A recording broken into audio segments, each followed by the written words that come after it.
La mère de ma femme a qualifié notre mariage de malsain. J'ai demandé, est-ce que maman paie les factures? Ma femme a pété les plombs. Le respect ne se demande pas, il s'exige. Laissez-moi vous raconter le jour où j'en ai finalement eu assez que ma belle-mère qualifie mon mariage de malsain. Cette femme tournait autour de notre relation comme un vautour depuis des mois, décortiquant chaque décision que nous prenions, chaque dollar que nous dépensions, chaque choix qui ne correspondait pas à sa vision démodée de ce à quoi un mariage devrait ressembler. Cela a commencé de manière assez innocente. Des dîners du dimanche chez elle, des réunions de famille où elle faisait des commentaires passifs-agressifs sur la façon dont je traitais ma femme. Mais ce n'était pas innocent. Rien chez cette femme n'était innocent. Elle avait cette façon de déguiser ses critiques en inquiétude, d'envelopper ses jugements dans une sollicitude maternelle qui rendait plus difficile de la confronter directement. Le point de rupture est survenu lors de ce qui aurait dû être un dîner de famille de routine. Nous étions assis autour de sa table de salle à manger, la même table où elle sapait mon autorité depuis des mois. Ma femme aidait à servir le dessert quand sa mère a décidé de se lancer dans son dernier sermon sur les mariages modernes.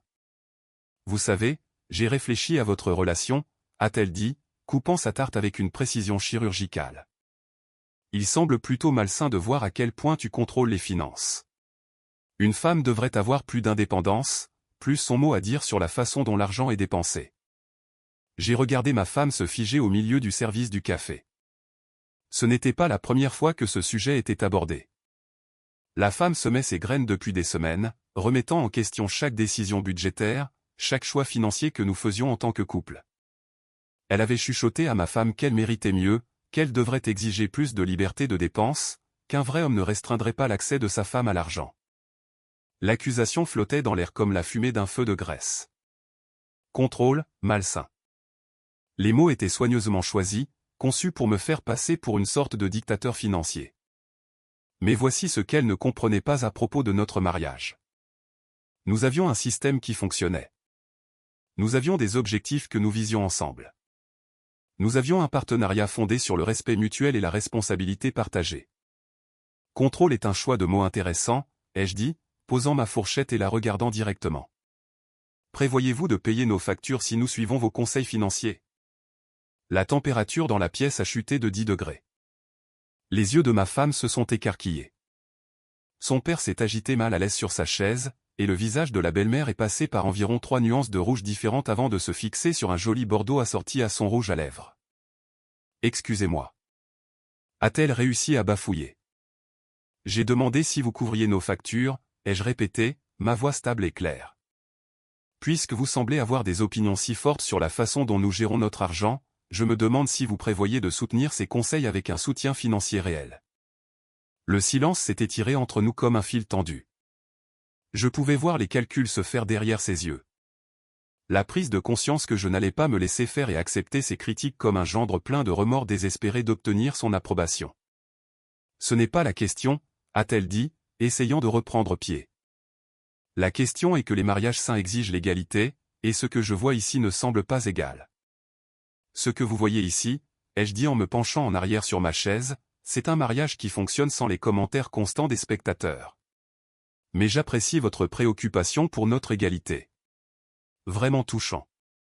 Ma femme me fixait maintenant, sa tasse de café figée à mi-chemin de ses lèvres. Je pouvais voir le conflit se jouer sur son visage.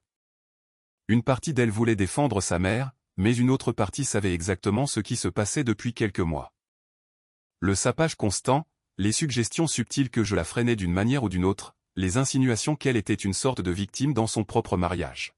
« Je pense que nous devrions probablement rentrer à la maison », a dit ma femme doucement.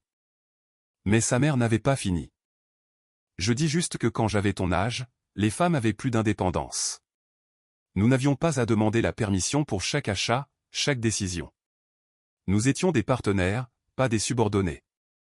C'en était trop. » L'insinuation que ma femme était une subordonnée, que notre mariage était une sorte de lutte de pouvoir où je détenais toutes les cartes pendant qu'elle souffrait en silence. Cette femme avait préparé ce moment depuis des mois, et maintenant elle visait le coup de grâce. Vous savez ce qui est fascinant à propos de l'indépendance de votre génération? Ai-je dit en me levant de table. Vous parlez d'égalité tout en vous attendant à ce que quelqu'un d'autre paie la note pour la nouvelle liberté de votre fille. vous voulez qu'elle soit indépendante de nos objectifs financiers communs, mais vous n'offrez pas de remplacer la stabilité que ces objectifs procurent. La pièce était maintenant complètement silencieuse. Même le beau-père avait cessé de faire semblant de manger sa tarte. Ma femme regardait entre sa mère et moi comme si elle assistait à un match de tennis. Mais ce n'était pas un jeu. C'était une question de respect, de limite et de savoir qui avait réellement l'autorité dans notre mariage. Je pense qu'il est temps que nous partions, ai-je dit, aidant ma femme à mettre son manteau. Merci pour le dîner et pour les conseils matrimoniaux. Vraiment éclairants. En nous dirigeant vers la voiture, je pouvais sentir le poids de ce qui venait de se passer. Ce n'était pas seulement une question d'argent ou de conseils matrimoniaux. C'était une question d'une femme qui ne pouvait pas accepter que sa fille ait choisi quelqu'un qui ne se plierait pas à son influence. Quelqu'un qui voyait clair dans la manipulation et n'avait pas peur de la dénoncer. Le trajet de retour fut silencieux, mais ce n'était pas le silence confortable d'un couple digérant sa soirée. C'était le silence tendu d'une tempête qui se préparait à l'horizon. Ma femme regardait par la fenêtre, les mains jointes sur ses genoux, et je savais que ce qui allait se passer ensuite déterminerait si nous allions affronter ce défi ensemble ou le laisser nous déchirer. Ce que je ne savais pas, c'est que ce n'était que le début. La belle-mère testait les limites depuis des mois, et maintenant elle savait exactement où je me situais. La question était de savoir si ma femme se tiendrait à mes côtés ou continuerait à laisser sa mère saper les fondations que nous avions bâties ensemble. La guerre avait officiellement commencé. Les retombées de ce dîner n'ont pas tardé à se manifester. En une semaine, j'ai commencé à remarquer des changements dans le comportement de ma femme. De petites choses au début, elle hésitait avant de faire des achats dont nous avions déjà discuté. Elle lançait des conversations sur notre budget qui semblaient répétées, comme si elle lisait un scénario que quelqu'un d'autre avait écrit.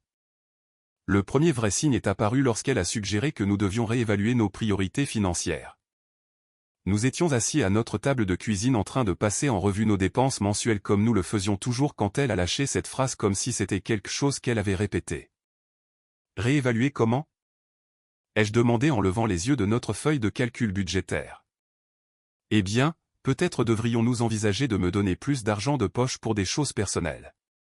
L'indépendance, tu sais. L'indépendance. Voilà encore ce mot, le même mot que sa mère avait utilisé comme une arme à table. Ce n'était pas le vocabulaire de ma femme. Elle n'avait jamais parlé d'indépendance auparavant parce qu'elle n'avait jamais eu l'impression d'en manquer. Nous prenions les décisions ensemble. Nous planifions ensemble. Nous réussissions ensemble. D'où cela vient-il ?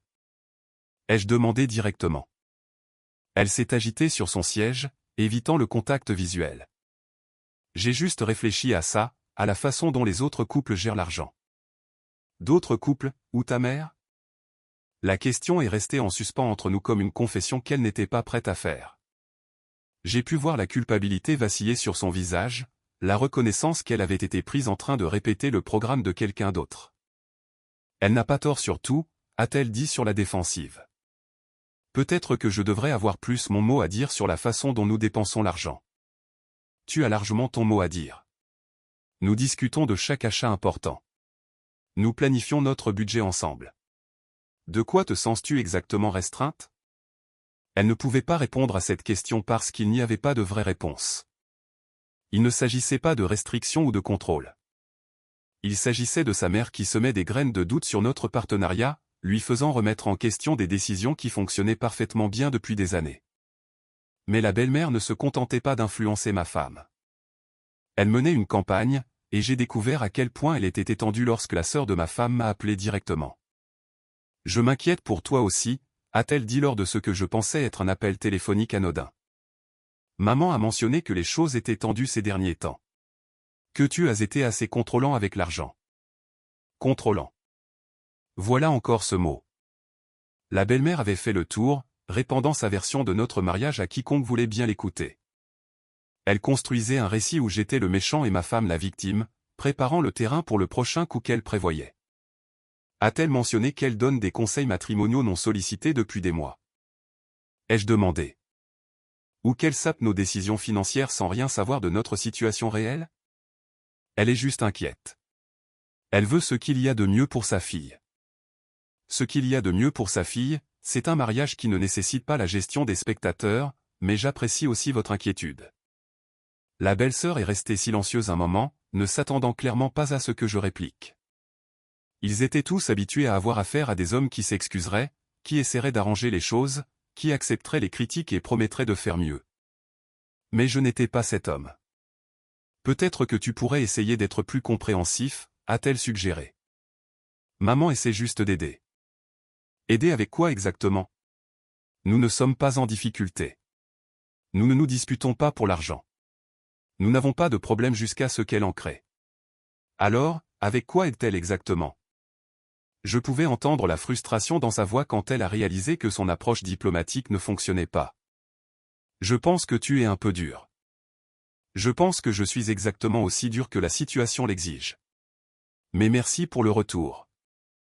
Après avoir raccroché, j'ai réalisé toute l'étendue de ce qui se passait. La belle-mère ne donnait pas seulement des conseils. Elle recrutait des alliés, montant un dossier contre moi qu'elle pourrait présenter à ma femme comme preuve que tout le monde s'inquiétait pour notre mariage.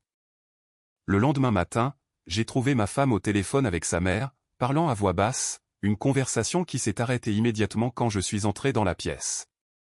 La conversation portait clairement sur moi, sur nous, sur la stratégie qu'elle développait pour régler le problème que j'étais censé représenter. Tout va bien? Ai-je demandé après qu'elle ait raccroché. Je parlais juste à maman de la situation. Quelle situation? La situation du dîner. Elle est toujours fâchée de la façon dont tu lui as parlé. Je me suis assis en face d'elle, étudiant son visage. Es-tu fâché de la façon dont je lui ai parlé? Elle est restée silencieuse un long moment, clairement déchirée entre la loyauté envers sa mère et la loyauté envers son mariage. Je pense que tu aurais pu gérer ça différemment. Comment aurais-je dû le gérer? Aurais-je dû hocher la tête pendant qu'elle critiquait notre mariage? Aurais-je dû m'excuser d'avoir pris des décisions financières avec ma propre femme? Aurais-je dû la remercier pour ses conseils et promettre de faire mieux? Tu aurais pu être plus diplomate. Diplomate à propos de quoi? Du fait qu'elle qualifie notre mariage de malsain? Du fait qu'elle insinue que je te contrôle? Du fait qu'elle suggère que notre partenariat financier est en quelque sorte mauvais? Ma femme n'avait pas de réponse à cela parce qu'il n'y avait pas de réponse diplomate à quelqu'un qui attaque les fondations de votre mariage. Il n'y avait pas de manière polie de gérer le manque de respect, la manipulation et l'ingérence. C'est ma mère, fut tout ce qu'elle put dire. Et je suis ton mari. Quelle relation a la priorité ici? Cette question l'a forcée à affronter le choix qu'elle avait évité. Elle avait essayé de rendre tout le monde heureux, de maintenir la paix entre sa mère et son mariage, mais ce n'était plus possible. La belle-mère l'avait rendu impossible en forçant ce conflit. Je veux juste que tout le monde s'entende bien, a-t-elle dit doucement. Ce n'est plus une option. Ta mère a décidé que je suis le problème dans notre mariage. Elle recrute des membres de la famille pour soutenir sa position. Elle influence tes décisions et sape notre partenariat. S'entendre bien n'est plus sur la table. Je pouvais voir la prise de conscience poindre sur son visage. La reconnaissance que ce n'était pas juste un dîner inconfortable ou une conversation gênante. Il s'agissait de sa mère qui travaillait systématiquement à nuire à notre mariage, utilisant la loyauté familiale comme une arme contre notre unité. Que veux-tu que je fasse? A-t-elle demandé. Je veux que tu décides si tu es marié à moi ou à l'opinion de ta mère sur moi, parce que tu ne peux plus avoir les deux. L'ultimatum n'était pas cruel. Il était nécessaire. La belle-mère avait forcé ce choix en rendant impossible pour moi de coexister avec son influence. Elle avait tracé les lignes de bataille, et maintenant tout le monde devait choisir son camp. Ce que je ne savais pas, c'est qu'elle planifiait déjà son prochain coup. Les appels téléphoniques et les conversations familiales n'étaient que le début. Elle préparait quelque chose de plus grand, quelque chose qui forcerait ce conflit au grand jour où elle pensait pouvoir gagner. Mais elle avait commis une erreur cruciale. Elle avait supposé que je reculerais face à la pression familiale. Elle avait supposé que je choisirais la paix plutôt que les principes, que je sacrifierais mon autorité en tant que mari pour maintenir l'harmonie avec elle. Elle était sur le point d'apprendre à quel point elle avait tort. La visite surprise a eu lieu un jeudi après-midi. Je travaillais à domicile quand j'ai entendu la voix de ma femme à la porte d'entrée, suivie par le son inimitable des talons de sa mère claquant sur notre parquet. Pas d'appel préalable, pas d'invitation, juste la présomption qu'elle pouvait entrer dans notre maison quand bon lui semblait. Je suis resté dans mon bureau, les laissant avoir leur conversation pendant que je finissais un peu de travail. Mais j'ai alors entendu quelque chose qui a fait monter ma tension artérielle. Le bruit de papier froissé, de tiroirs qui s'ouvrent, et la voix de sa mère qui s'élevait alors qu'elle se déplaçait dans notre salon. Ces relevés de cartes de crédit sont préoccupants, l'ai-je entendu dire. Et regarde cette facture d'électricité. Es-tu sûr que vous gérez les choses correctement? Je suis sorti de mon bureau pour la trouver debout à notre comptoir de cuisine avec notre courrier étalé devant elle comme si elle menait un audit. Facture, relevé, correspondance personnelle, tout était exposé pour son inspection comme si elle avait le droit d'examiner nos informations financières privées. Vous trouvez tout intéressant? Ai-je demandé en entrant dans la cuisine. Elle a levé les yeux sans une once de honte ou d'embarras. J'aidais juste votre femme à organiser ses factures. Certains de ces montants semblent excessifs. Excessifs selon quelles normes? Votre budget ou le nôtre? Ma femme se tenait à proximité, clairement mal à l'aise, mais n'intervenant pas. Elle avait laissé sa mère entrer dans notre maison, lui avait permis de fouiller dans nos documents personnels, et regardait maintenant cette confrontation se dérouler sans prendre parti. Basée sur la norme d'une gestion financière responsable, a répondu sa mère, brandissant notre facture d'électricité comme si c'était la preuve d'un crime. C'est près de $200. C'est excessif pour une maison de cette taille. Est-ce votre maison? Ai-je demandé en m'approchant d'elle. Excusez-moi. J'ai demandé si c'est votre maison. Payez-vous cette facture? Êtes-vous responsable de l'électricité qui alimente notre maison? Elle a posé la facture mais n'a pas reculé. J'essaie d'aider ma fille à comprendre à quoi ressemblent des dépenses raisonnables. En fouillant dans notre courrier privé sans permission, j'ai été invité ici. Vous avez été invité à fouiller dans nos documents financiers? Vous avez été invité à auditer nos factures? Vous avez été invité à juger nos habitudes de dépenses? Les questions sont venues rapidement et directement, chacune conçue pour exposer l'audace de ce qu'elle faisait. Elle avait franchi une ligne que la plupart des gens n'envisageraient même pas d'approcher, et elle agissait comme si c'était un comportement parfaitement normal. Je m'inquiète pour l'avenir financier de ma fille, a-t-elle dit, essayant de reprendre le contrôle de la conversation. L'avenir financier de votre fille ne vous regarde pas. Son présent financier ne vous regarde pas. Son passé financier ne vous regarde pas, sommes-nous clairs là-dessus? Vous ne pouvez pas me parler de cette façon. Je peux vous parler comme je veux dans ma propre maison, surtout quand vous fouillez dans mes documents personnels sans permission. Ma femme a finalement retrouvé sa voix. Peut-être que nous devrions tous nous calmer. Nous calmer? Me suis-je tourné pour la regarder. Ta mère est dans notre cuisine en train de fouiller dans nos factures, de critiquer nos dépenses, et tu veux que je me calme. Elle essaie juste d'aider. Aider avec quoi? Nous ne sommes pas en retard sur les factures. Nous n'avons pas de difficultés financières. Nous ne demandons pas de conseils. Alors, avec quoi aide-t-elle exactement? La question est restée en suspens car il n'y avait pas de bonne réponse. Il ne s'agissait pas d'aide. Il s'agissait de contrôle. D'une femme qui ne pouvait pas accepter que sa fille ait construit une vie qui ne nécessitait pas sa supervision et sa contribution constante. Je pense que tu réagis de manière excessive, a dit ma femme doucement. Vraiment? Ta mère est entrée dans notre maison sans y être invitée, a fouillé dans notre courrier privé, et est maintenant là à critiquer nos décisions financières. Quelle partie de ma réaction est excessive? Sa mère a vu l'occasion de revenir dans la conversation. Je ne critique rien.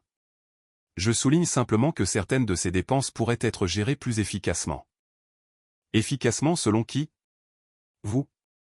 Êtes-vous une experte de notre style de vie, de nos besoins, de nos priorités? Je suis une experte dans l'éducation d'enfants responsables qui savent comment gérer l'argent. Ce commentaire a frappé comme une gifle. L'insinuation que j'étais irresponsable, que j'échouais en quelque sorte en tant que partenaire financier, que j'avais besoin de leçons de sa part sur la façon de gérer mon propre foyer. Laissez-moi clarifier quelque chose, ai-je dit en m'approchant d'elle. Votre expertise n'est pas nécessaire ici. Votre opinion n'est pas demandée ici. Votre implication n'est pas la bienvenue ici. J'ai le droit d'être préoccupé pour ma fille. Vous avez le droit à vos préoccupations. Vous n'avez pas le droit d'agir sur elle dans ma maison. Vous n'avez pas le droit de fouiller dans mon courrier. Vous n'avez pas le droit de critiquer mes décisions financières. Elle devenait nerveuse maintenant, réalisant que ses tactiques habituelles ne fonctionnaient pas. Elle s'était probablement attendue à ce que je recule, que je m'excuse pour mon ton, que j'accepte ses critiques et que je promette de faire mieux. Je pense que vous devez partir, ai-je dit, ramassant les factures et les relevés qu'elle avait étalés sur notre comptoir. Je n'ai pas fini de parler à ma fille. Si, vous avez fini. Cette conversation est terminée. Cette visite est terminée, et ce comportement est terminé. Ma femme s'est avancée, clairement déchirée entre le soutien à sa mère et le soutien à son mariage. Peut-être que nous pouvons tous nous asseoir et en parler rationnellement. Il n'y a rien de rationnel dans ce qui vient de se passer ici, ai-je dit, continuons de rassembler nos documents personnels. Votre mère est venue dans notre maison sans y être invitée, a fouillé dans notre courrier privé et a commencé à critiquer nos décisions financières. Ce n'est pas rationnel. C'est envahissant. J'ai été invité, a insisté sa mère. Vous avez été invité à fouiller dans nos factures? Silence. Vous avez été invité à critiquer nos dépenses? Plus de silence. Vous avez été invité à auditer nos décisions financières? Le silence s'est étiré entre nous comme une confession. Elle avait dépassé les bornes et elle le savait. Mais elle n'allait pas s'excuser parce que s'excuser signifierait admettre qu'elle avait eu tort. Et les femmes comme elles n'admettent jamais qu'elles ont tort. Je pense qu'il est temps pour vous de partir, ai-je dit en me dirigeant vers la porte d'entrée. Je ne partirai pas tant que je n'aurai pas fini de parler à ma fille. Si, vous partez. C'est ma maison et je vous demande de partir. Elle a regardé ma femme, attendant du soutien, s'attendant à ce que sa fille passe outre ma décision et insiste pour qu'elle reste. Mais ma femme était silencieuse, digérant ce qui venait de se passer, réalisant que sa mère avait franchi une ligne qui ne pouvait être effacée. Je t'appellerai plus tard, a dit ma femme doucement. Sa mère a pris son sac à main, clairement frustrée que son coup de force n'ait pas fonctionné. Elle s'était probablement attendue à trouver des preuves de mauvaise gestion financière, la preuve que j'étais irresponsable ou contrôlant. Au lieu de cela, elle avait trouvé un homme qui ne tolérerait pas son ingérence. Ce n'est pas fini, a-t-elle dit en se dirigeant vers la porte. Si, ça l'est. Et si jamais vous fouillez à nouveau dans mes documents personnels, nous aurons une conversation beaucoup plus sérieuse. Après son départ, la maison semblait différente. La violation de la vie privée flottait dans l'air comme la fumée d'un incendie. Ma femme se tenait dans la cuisine, fixant l'endroit où sa mère avait examiné nos factures. Je n'arrive pas à croire qu'elle ait fait ça, a-t-elle dit doucement. Tu n'y arrives pas? Parce que moi, si. C'est exactement ce que j'ai essayé de te dire sur son comportement. Elle a hoché la tête lentement, voyant enfin ce que je voyais depuis des mois. La manipulation, les violations des limites, le manque total de respect pour notre mariage et notre vie privée. Qu'est-ce qu'on fait maintenant? A-t-elle demandé. Maintenant, nous établissons de vraies limites. Et nous décidons si ces limites vont être respectées ou si nous allons devoir les faire appliquer. La guerre s'intensifiait et sa mère venait de commettre une erreur tactique qui allait lui coûter cher. Elle avait montré son jeu, révélé l'étendue de sa volonté de violer notre vie privée et d'interférer dans notre mariage. Mais plus important encore, elle avait enfin ouvert les yeux de ma femme sur ce qui se passait réellement. Et cela allait tout changer. L'appel téléphonique est arrivé pendant une réunion avec un client. Je présentais un rapport trimestriel lorsque ma ligne personnelle a commencé à sonner. Je l'ai ignoré la première fois, mais quand il a sonné à nouveau immédiatement, j'ai su que quelque chose n'allait pas. Personne ne rappelle coup sur coup à moins qu'il n'y ait une urgence. Excusez-moi un instant, ai-je dit à mes clients, sortant dans le couloir pour répondre. Nous devons parler de cet achat de meubles, a dit sa voix sans même un salut. Ma belle-mère m'avait appelé au travail pour discuter de meubles, non pas pour prendre des nouvelles de sa fille, non pas pour s'excuser d'avoir fouillé dans notre courrier, mais pour continuer sa campagne d'ingérence. Je suis désolé, quoi? L'ensemble de salles à manger que vous avez acheté le week-end dernier. C'était complètement inutile. Vous avez déjà une table en parfait état. Je suis resté là dans le couloir, des clients attendant dans la salle de conférence, essayant de digérer l'audace de ce qui se passait. Elle avait d'une manière ou d'une autre appris l'existence d'un achat de meubles que ma femme et moi avions fait ensemble. Et maintenant, elle m'appelait au travail pour le critiquer. Comment savez-vous pour notre achat de meubles? Ce n'est pas important. Ce qui est important, c'est que vous gaspillez de l'argent pour des choses dont vous n'avez pas besoin tout en prétendant que vous ne pouvez pas vous permettre de donner plus de liberté de dépense à ma fille. » Les pièces se sont assemblées instantanément. Ma femme lui avait parlé de l'ensemble de salles à manger, probablement lors d'une de leurs conversations téléphoniques quotidiennes. Mais plus que cela, elle l'avait présenté comme quelque chose que j'avais décidé unilatéralement, quelque chose qui prouvait le point de vue de sa mère sur le contrôle financier. « Vous m'appelez au travail pour discuter de mes choix de meubles ? Je vous appelle pour discuter de vos habitudes de dépenses irresponsables. Un ensemble de salles à manger à 3 000 $ alors que vous auriez pu acheter quelque chose pour la moitié de ce prix. 3 000 $ de mon argent, pour ma maison, pour ma famille. Rien de tout cela ne vous concerne. Cela me concerne quand cela affecte la qualité de vie de ma fille. » Je me suis éloigné dans le couloir, loin de la salle de conférence où mes clients attendaient. Cette conversation allait devenir houleuse, et je n'avais pas besoin de témoins pour ce qui allait suivre. « Laissez-moi vous expliquer quelque chose, » ai-je dit, ma voix baissant à un niveau qui a transpercé son ton moralisateur. « Mes décisions de dépenses ne sont pas vos affaires. Mes choix financiers ne sont pas votre préoccupation. Mes achats ne sont pas soumis à votre approbation. Ils le sont quand ils affectent ma fille. Votre fille était là quand nous avons acheté les meubles. Votre fille a aidé à les choisir. Votre fille a accepté l'achat. Votre fille est contente de la décision. Alors où est exactement le problème ? Le problème est que vous dépensez de l'argent de manière frivole tout en restreignant son accès à des fonds discrétionnaires. Restreindre son accès ? Elle a un accès complet à nos comptes. Elle peut acheter ce qu'elle veut quand elle veut. Ce qu'elle ne peut pas faire, c'est faire exploser notre budget sans discussion. Tout comme je ne peux pas faire exploser notre budget sans discussion. Cela s'appelle un partenariat. Cela s'appelle du contrôle. Encore ce mot, le même mot qu'elle utilisait comme une arme depuis des semaines, essayant de recadrer chaque aspect de notre mariage à travers le prisme du pouvoir et du contrôle. Mais j'en avais fini de la laisser contrôler le récit. « Vous savez à quoi ressemble le contrôle ? » ai-je demandé. Le contrôle, c'est appeler quelqu'un au travail pour critiquer ses achats personnels. Le contrôle, c'est fouiller dans le courrier privé de quelqu'un sans permission. Le contrôle, c'est manipuler votre fille contre son mari. Je ne manipule personne. Vraiment ? Alors vous ne lui avez pas dit que notre achat de meubles était la preuve d'une irresponsabilité financière ?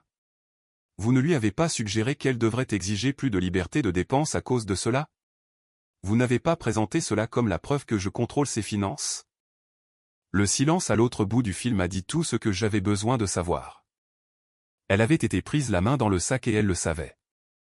Je veille aux meilleurs intérêts de ma fille. Non, vous veillez à votre besoin de contrôler la vie de votre fille.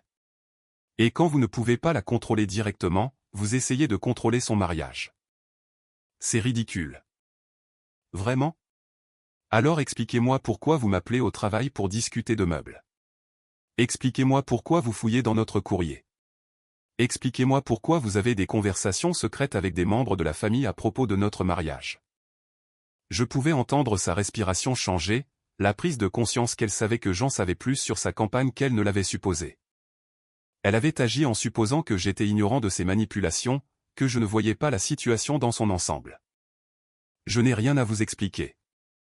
Vous avez raison. Vous n'avez pas à le faire. Mais vous ne pouvez pas non plus continuer ce comportement sans conséquence. Qu'est-ce que ça veut dire ? Cela signifie que votre accès aux informations sur notre vie est officiellement coupé. Plus de discussions financières, plus de détails sur nos achats, plus d'informations sur nos décisions. Vous ne pouvez pas m'empêcher de parler à ma fille. Je ne peux pas et je ne le ferai pas. Mais je peux m'assurer que nos affaires privées restent privées. Et je peux m'assurer que vos tentatives de saper notre mariage s'arrêtent ici. Je ne sape rien. Vous m'avez appelé au travail pour critiquer des meubles que nous avons achetés avec notre propre argent. Si ce n'est pas saper, comment appelleriez-vous cela ? Elle n'avait pas de réponse à cela parce qu'il n'y en avait pas. Il ne s'agissait pas de préoccupation pour sa fille. Il ne s'agissait pas de responsabilité financière. Il s'agissait d'une femme qui ne pouvait pas accepter que son rôle dans la vie de sa fille ait changé. Je pense que cette conversation est terminée, a-t-elle dit, clairement frustrée que ses tactiques habituelles ne fonctionnent pas. Je pense que vous avez raison. Et je pense que toutes les futures conversations sur nos affaires personnelles sont également terminées. Nous verrons bien. Non, nous ne verrons pas, car il n'y a rien à voir. Vous avez perdu le privilège d'avoir une opinion sur notre vie. J'ai raccroché sans attendre de réponse et je suis retourné dans la salle de conférence où mes clients attendaient. Ils pouvaient probablement deviner à mon expression que quelque chose s'était passé, mais ils étaient assez professionnels pour ne pas demander. Désolé pour ça, ai-je dit en me rasseyant. Urgence familiale. L'ironie ne m'a pas échappé. C'était une urgence familiale, mais pas du genre qu'ils imaginaient probablement. C'était l'urgence d'une femme qui avait déclaré la guerre à mon mariage et qui apprenait maintenant que je n'allais pas me battre loyalement. Quand je suis rentré à la maison ce soir-là, ma femme m'attendait dans le salon. Elle avait l'air coupable, comme quelqu'un qui a été surpris en train de faire quelque chose qu'il savait être mal. Maman m'a appelé après t'avoir parlé, a-t-elle dit avant même que je puisse poser ma mallette. Je m'en doutais. Elle a dit que tu avais été très impoli avec elle. J'ai été très clair avec elle. Si elle a interprété cela comme de l'impolitesse, c'est son problème. Elle était juste inquiète pour la dépense des meubles. Elle était inquiète de maintenir le contrôle sur nos décisions. Il y a une différence. Ma femme est restée silencieuse un long moment, digérant les implications de ce qui s'était passé. Sa mère avait franchi une autre ligne, et cette fois, il n'y avait aucun moyen de prétendre que c'était une préoccupation innocente. J'ai peut-être mentionné l'ensemble de salles à manger quand nous parlions hier, a-t-elle admis. Tu l'as peut-être fait. Je l'ai fait. Je lui en ai parlé, mais je ne pensais pas qu'elle t'appellerait au travail. Qu'est-ce que tu pensais qu'elle ferait? Envoyer une carte de félicitations? Elle n'a pas répondu parce qu'elle savait exactement ce que sa mère ferait. Elle savait que partager cette information donnerait à sa mère des munitions à utiliser contre moi, contre notre mariage, contre nos décisions. Il faut que ça s'arrête, ai-je dit en m'asseyant en face d'elle. Les appels téléphoniques, l'ingérence, les critiques constantes, tout ça doit cesser. Je sais. Vraiment? Parce que tes actions suggèrent le contraire. Tu continues à partager avec elle des informations qu'elle utilise contre moi. Tu continues à la laisser influencer tes pensées sur notre mariage. Elle a hoché la tête lentement, comprenant enfin toute l'étendue de ce que sa mère avait fait. La manipulation, les violations des limites, la tentative systématique de saper notre partenariat. Que veux-tu que je fasse? A-t-elle demandé. Je veux que tu choisisses, ta mère ou ton mariage. Parce qu'ils sont incompatibles maintenant. L'ultimatum est resté en suspens entre nous comme une épée, mais il n'était ni cruel ni injuste. Il était nécessaire. Sa mère l'avait rendu nécessaire en refusant de respecter les limites, en intensifiant son ingérence, en forçant ce conflit au grand jour. La guerre atteignait son paroxysme, et bientôt tout le monde devrait choisir son camp. Le message est arrivé un samedi matin pendant que je buvais mon café. Réunion de famille demain à 14 h. Nous devons discuter de la situation de votre mariage de la part de la sœur de ma femme. J'ai montré le message à ma femme qui est devenue pâle en le lisant. Je n'étais pas au courant de ça, a-t-elle dit rapidement. Pas au courant de quoi? Une réunion de famille pour discuter de la situation de notre mariage? Maman ne m'a pas dit qu'elle organisait quoi que ce soit. Mais elle l'avait fait. La belle-mère avait décidé que puisqu'elle ne pouvait pas me contrôler directement, elle rassemblerait les troupes et organiserait une intervention. Une réunion de famille pour aborder le problème de mon comportement, de mon attitude, de mon refus d'accepter son autorité sur notre mariage. Tu comptes y aller? Ai-je demandé. Je ne sais pas. Peut-être que nous devrions. Peut-être que nous pouvons crever l'abcès. Crever l'abcès à propos de quoi? De l'ingérence de ta mère? De ses violations des limites? De ses tentatives de contrôler nos décisions financières? Ma femme était silencieuse, prise entre sa loyauté envers sa famille et sa loyauté envers notre mariage. Elle voulait croire que cette réunion visait à trouver une solution, une façon pour que tout le monde s'entende. Mais je savais mieux. Il n'organise pas cette réunion pour s'excuser, ai-je dit. Il l'organise pour me coincer, pour faire de moi le méchant devant toute la famille. Tu ne sais pas ça. Je le sais parfaitement. Ta mère monte un dossier contre moi depuis des mois. Maintenant, elle est prête à le présenter au jury. Le dimanche après-midi est arrivé et nous avons conduit jusqu'à la maison de ses parents dans un silence tendu. Les voitures dans l'allée m'ont dit tout ce que j'avais besoin de savoir. Sœur, beau-frère, les deux pères de grands-parents. Ce n'était pas une réunion de famille. C'était un tribunal. Nous sommes entrés dans le salon pour les trouver tous disposés comme une cour. Sa mère était assise au centre, flanquée du reste de la famille. 2 chaises vides faisaient face au groupe. Une pour ma femme, une pour moi. Merci à vous deux d'être venus, a commencé sa mère comme si elle présidait une réunion de conseil d'administration.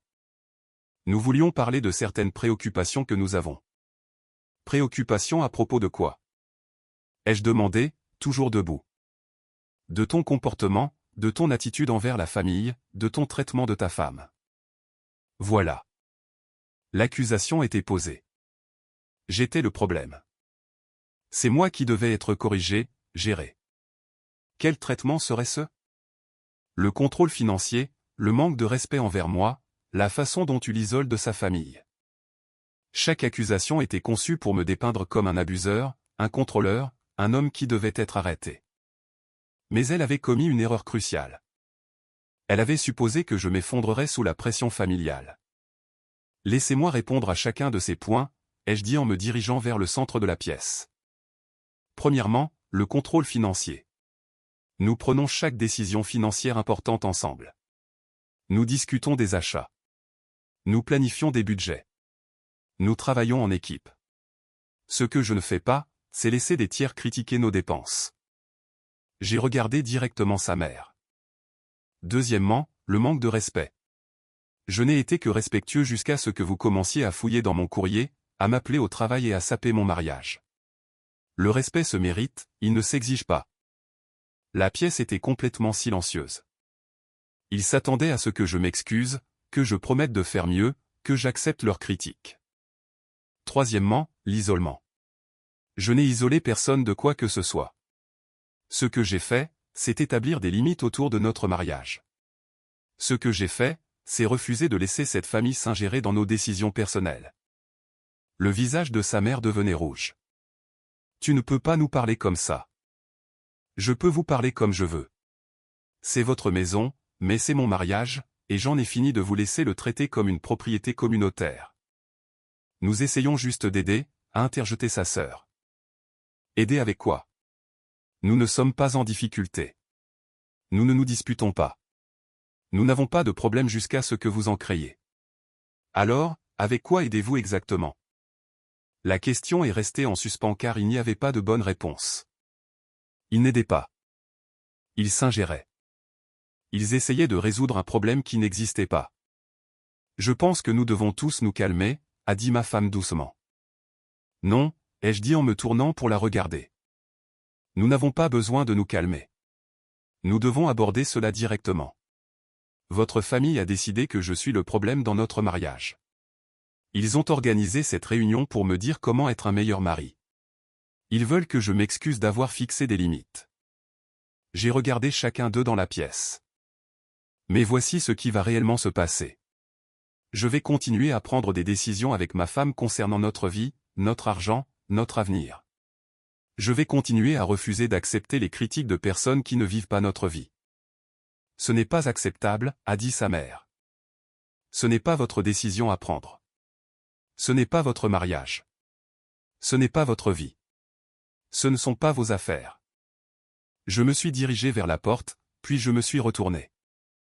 Et c'est la dernière fois que nous avons cette conversation. La prochaine fois que quelqu'un voudra discuter de mon mariage, il pourra en discuter sans moi. Ma femme m'a suivi jusqu'à la voiture, le visage pâle et secoué. Je n'arrive pas à croire que tu viennes de faire ça. Je n'arrive pas à croire qu'ils aient pensé que ça marcherait. Pensaient-ils vraiment que j'allais m'asseoir là et accepter une leçon sur la façon d'être marié? C'est ma famille. Et je suis ton mari. Quelle relation a la priorité? Elle est restée silencieuse pendant le long trajet de retour, digérant ce qui venait de se passer.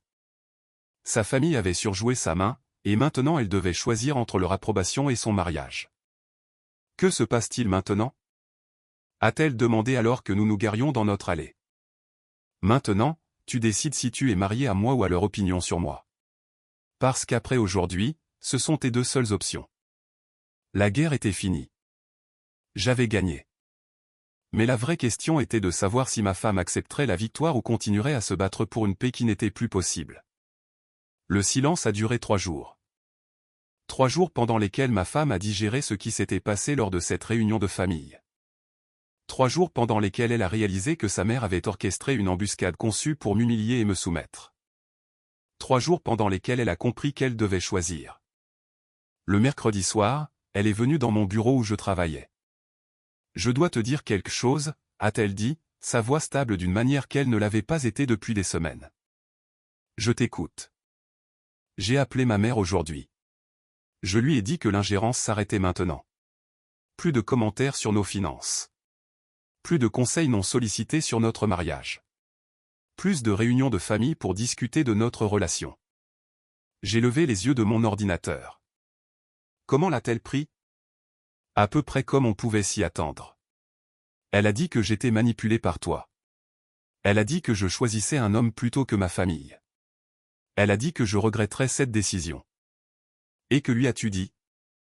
Je lui ai dit que je ne choisissais pas un homme plutôt que ma famille.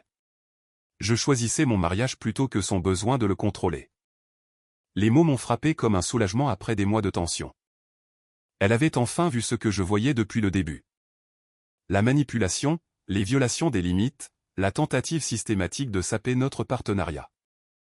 Elle ne l'a pas bien pris, a poursuivi ma femme. Elle m'a raccroché au nez, mais je l'ai rappelé et j'ai bien précisé que ce n'était pas une négociation. Ce sont les nouvelles règles. Quelles règles? Nos décisions financières sont interdites de discussion. Notre mariage n'est pas soumis à l'examen de la famille. Nos affaires personnelles restent personnelles. Et si elle ne peut pas respecter ses limites, alors notre relation avec elle changera. J'ai fermé mon ordinateur portable et je lui ai accordé toute mon attention. Ça a dû être difficile. Ça l'a été. Mais ce qui était plus difficile, c'était de regarder ma mère essayer de détruire mon mariage et de ne rien faire pour l'arrêter. Elle s'est assise en face de moi et j'ai pu voir le poids se soulever de ses épaules. La tension constante entre sa loyauté envers sa famille et sa loyauté envers notre mariage était enfin résolue. « Je te dois des excuses », a-t-elle dit. J'ai laissé son influence aller trop loin.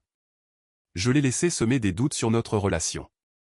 J'ai partagé des informations qui lui ont donné des munitions contre toi. Pourquoi? Parce que je voulais que tout le monde s'entende bien. Je voulais maintenir la paix. Je pensais que si je pouvais simplement gérer les deux relations, tout s'arrangerait. Mais ce n'était pas possible. Non, ça ne l'était pas. Elle l'a rendu impossible quand elle a décidé que tu étais l'ennemi. Nous avons parlé pendant 2 heures cette nuit-là, de limites, de loyauté, de ce que signifie être marié par rapport à ce que signifie être la fille de quelqu'un, de la façon dont le comportement de sa mère avait endommagé non seulement notre relation, mais aussi sa capacité à faire confiance à son propre jugement. Que se passe-t-il maintenant? A-t-elle demandé. Maintenant, nous avançons en équipe. Maintenant, nous prenons des décisions ensemble sans ingérence extérieure. Maintenant, nous construisons le mariage que nous voulons au lieu du mariage que les autres pensent que nous devrions avoir. Le lendemain matin, sa mère a appelé. J'ai répondu au téléphone. Je veux parler à ma fille, a-t-elle dit, sa voix froide et formelle. Elle n'est pas disponible pour le moment. Quand sera-t-elle disponible? Quand elle décidera de vous rappeler. Vous ne pouvez pas m'empêcher de parler à ma fille. Je ne vous empêche de rien. Mais l'époque où vous appeliez chez nous pour critiquer nos décisions est révolue. Nous verrons bien. Non, nous ne verrons pas. Parce que si vous continuez ce comportement, vous vous retrouverez avec un accès très limité à nos vies. Elle a raccroché sans un mot de plus. 2 semaines plus tard, nous avons reçu une carte par la poste, une simple note qui disait « Ma fille me manque.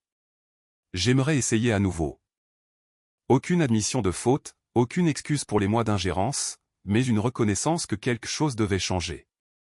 Ma femme l'a appelé ce soir-là. Nous pouvons essayer à nouveau, a-t-elle dit. Mais les limites dont nous avons discuté ne sont pas négociables. Je comprends, fut la réponse. Et étonnamment, elle semblait le penser. La première visite après le conflit fut gênante mais civile. Sa mère a posé des questions sur le travail, sur le temps, sur tout sauf sur nos finances ou notre mariage. Elle a complimenté la maison sans commenter son coût. Elle a remarqué de nouveaux achats sans remettre en question leur nécessité. Ce n'était pas de la chaleur, mais c'était du respect. Ce n'était pas de l'amitié, mais c'était la reconnaissance qu'elle avait dépassé les bornes et perdu le privilège d'avoir une opinion sur notre vie personnelle. 6 mois plus tard, la dynamique s'était stabilisée en quelque chose de fonctionnel. Sa mère avait appris que les violations des limites avaient des conséquences. Ma femme avait appris que la loyauté envers son mariage devait passer en premier. Et j'avais appris que parfois, il faut être prêt à brûler des ponts pour sauver les fondations. Tu penses qu'elle changera vraiment un jour ? A demandé ma femme un soir. Je pense qu'elle suivra les règles parce qu'elle sait ce qui se passe si elle ne le fait pas. Est-ce que c'est suffisant ? C'est suffisant pour moi. Je n'ai pas besoin qu'elle m'aime. Je n'ai pas besoin de son approbation. J'ai juste besoin qu'elle respecte les limites que nous avons fixées. Et elle l'a fait, parce qu'elle avait appris que l'alternative était de perdre complètement l'accès à la vie de sa fille. Elle avait appris que ses choix étaient simples, respecter notre mariage ou le regarder de loin. La guerre était finie et j'avais gagné. Non pas parce que je l'avais détruite, mais parce que j'avais refusé de la laisser nous détruire. Non pas parce que j'avais été cruel, mais parce que j'avais été clair. Non pas parce que j'avais exigé la soumission, mais parce que j'avais établi des conséquences. Ma femme et moi étions plus forts pour avoir traversé cela. Notre mariage était plus solide parce que nous avions été forcés de définir ce qu'il signifiait pour nous. Notre partenariat était plus profond parce que nous nous étions choisis l'un l'autre plutôt que le confort de l'approbation familiale. Et sa mère, elle est devenue une grand-mère qui suivait les règles au lieu d'une matriarche qui les faisait. Ce n'était pas ce qu'elle voulait, mais c'était ce qu'elle avait mérité.